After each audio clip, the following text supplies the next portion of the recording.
Negoro Mowototo. Apa itu? Dapatkan jawabannya dalam acara Gerakan Kebangkitan Desa, Gerbang Desa.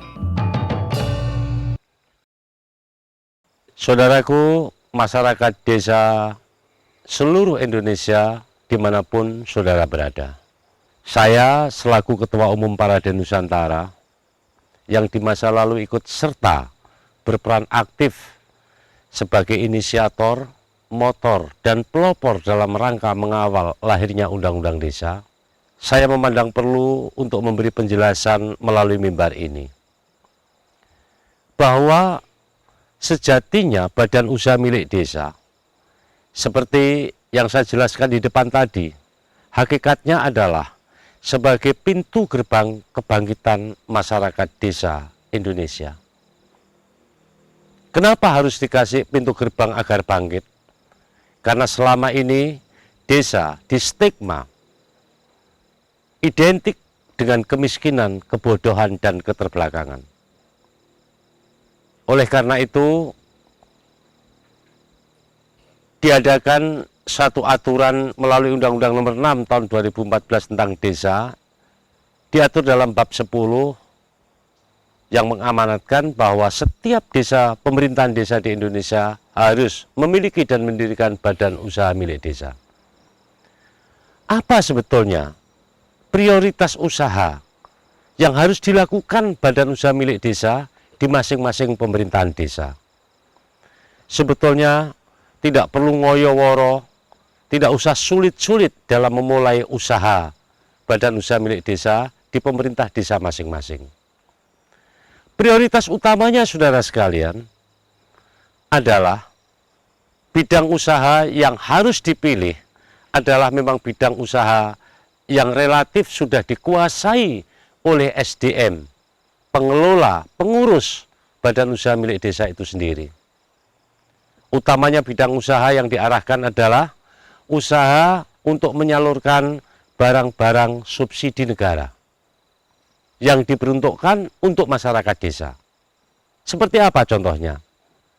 Contohnya adalah apabila di desa itu mayoritas masyarakatnya bekerja sebagai petani, sudah tidak menjadi rahasia umum lagi selama ini terjadi bahwa ketika musim tanam tiba, biasanya pupuk untuk tanaman itu langka.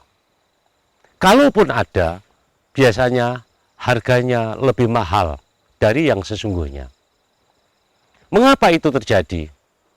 Saya harus ngomong terbuka dan terang-terangan serta apa adanya. Hal itu sering diakibatkan karena ulah daripada distributor dan tengkulak-tengkulak serta penyalur-penyalur pupuk di desa-desa yang menyalahgunakan kewenangannya.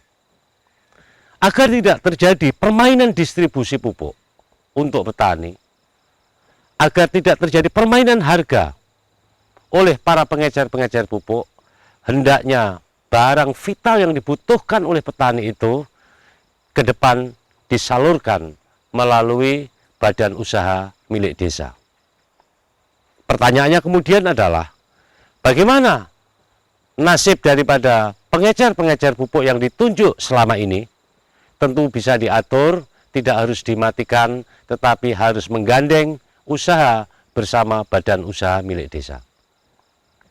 Barang-barang subsidi negara itu tidak terbatas kepada pupuk bagi para petani, tetapi adalah gas LPG 3 kilo yang menjadi kebutuhan primer daripada emak-emak, daripada ibu-ibu yang ada di pedesaan ini. Di mana acap kali dan sering terjadi langka adanya gas LPG 3 kilo. Mengapa seperti itu? Tentu ada permainan-permainan, tentu ada hal-hal yang tidak benar di dalam pendistribusiannya. Lain daripada itu, saudara sekalian, terbukti di beberapa tempat penyalur dan distributor serta pengecer bahwa gas LPG 3 kilo itu sejatinya isinya tidak ada 3 kilo. Harapan saya, ketika distribusi gas LPG 3 kilo subsidi itu didistribusikan melalui badan usaha milik desa, maka melalui BUMDes akan membuat penelitian, pengawasan, dan membuat standarisasi sehingga tidak merugikan secara rutin ibu-ibu yang membeli dan menggunakan gas subsidi LPG 3 kilo itu.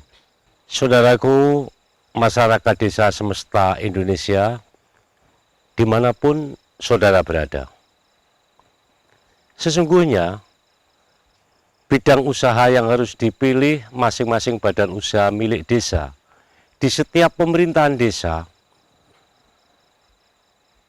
yang pertama jadi pilihannya adalah mempertimbangkan kearifan lokal atau local wisdom potensi di masing-masing desa. Tidak perlu muluk-muluk menggunakan usaha-usaha yang belum ramah dan belum terbiasa, dan tidak menggunakan potensi desa setempat. Satu contoh saat ini, bidang usaha yang sangat-sangat tepat untuk digunakan sebagai usaha badan usaha milik desa adalah pemanfaatan lahan kosong, lahan kritis yang dimiliki oleh pemerintah desa masing-masing.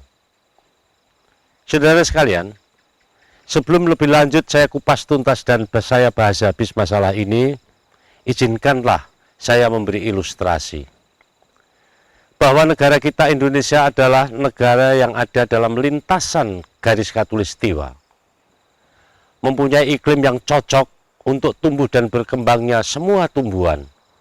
Sampai-sampai di masa lalu tongkat dan batu dilempar saja jadi tanaman. Di sini menggambarkan bahwa tanah yang ada di desa kita, umumnya yang ada di Indonesia ini, adalah tanah yang subur. Bisa ditanami jenis apapun sesuai dengan karakter tanah di masing-masing tempat. Saudara sekalian, kita paham dan kita sama-sama mengerti. Meskipun Indonesia ini berada di lintasan negara khatulistiwa sebagai negara agraris, tetapi setiap tahun anggaran berjalan, devisa negara harus hilang puluhan bahkan ratusan triliun rupiah. Devisa kita terserap. Karena untuk apa? Karena untuk impor buah dan sayuran. Ini sangat ironis dan sangat tragis. Tetapi sekaligus ini adalah bisa ditangkap sebagai peluang oleh badan usaha milik desa untuk melakukan usaha. Usaha apa yang saya maksud di sini? Beragam etnis, suku bangsa, seni dan budaya tampil dalam kemandirian. DTV, Peradaban dan Jati Diri Bangsa.